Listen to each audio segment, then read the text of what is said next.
நமஸ்காரம். உங்கள் லக்ஷ்மி பேசுகிறேன். இன்றைக்கி உங்களுக்கு ஒரு டிஷ் பண்ணி காமிக்க போகிறேன். அப்பளம் போட்டு மெந்தி குழம்பு பண்ணி காமிக்கிறேன். அதுக்கு என்னென்ன சாமான் வேணுங்கிறத காமிக்கிறேன், வாங்க பார்க்கலாம்.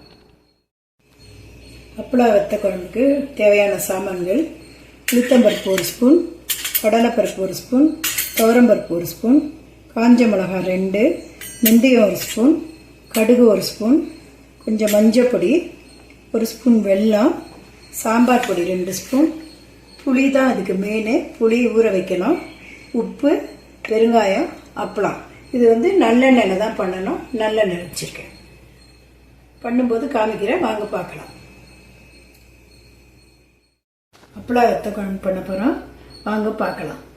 நல்லெண்ணெய் குத்திருக்கேன், பாண்ட்லி சுட வச்சு. இப்போ ஒன்றா பண்ண போகிறேன், பாருங்கள். 2 மிளகாய் கிள்ளி போடுறேன்.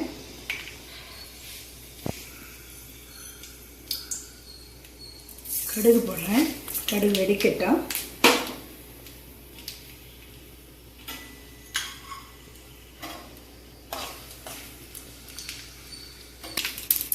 கடலைப்பருப்பு போடுறேன்.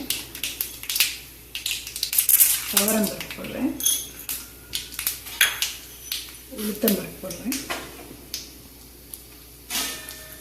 வெந்தயம் 1 ஸ்பூன் போடுறேன்.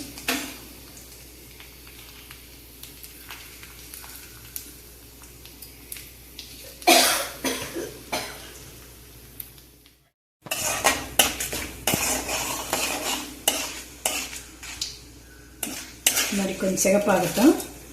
சிகப்பான உடனே இதுக்கு தேவையான குழம்பு பொடி போடுறேன். இதுலேயே எண்ணெயில் பொரிச்சுல வாசனையாக இருக்கும். அரைச்சி வரும்போது புளி கரைச்சி வச்சுருக்கேன். இந்த தண்ணி அதில் குத்திடுறேன். புளி பொடி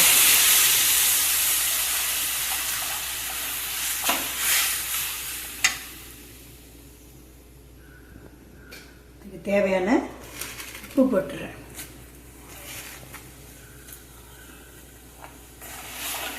ஒரு கொதி வந்த உடனே உங்களுக்கு காமிக்கிறேன்.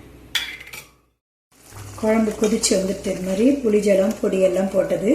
இப்போ இதுக்கு மஞ்சள் பொடி கொஞ்சம் போடுறேன். மஞ்சள் பொடி போட்டு கொஞ்சம் வெல்லம் போடுறேன்.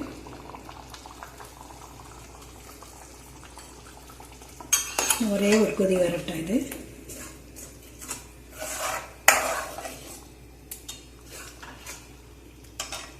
கருவேப்பிலை உருவி போடுறேன். ஒரு கொதி வரட்டும், அப்புறம் உங்களுக்கு காமிக்கிறேன். அப்பளம் மெந்தி குழம்பு ரெடி ஆகிடுத்து பாருங்கள்.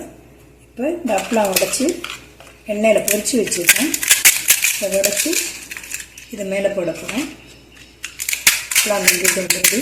எந்த காய்கறி இல்லைன்னா கூட அவசரமாக பண்ணாங்கன்னா இது மாதிரி பண்ணலாம்.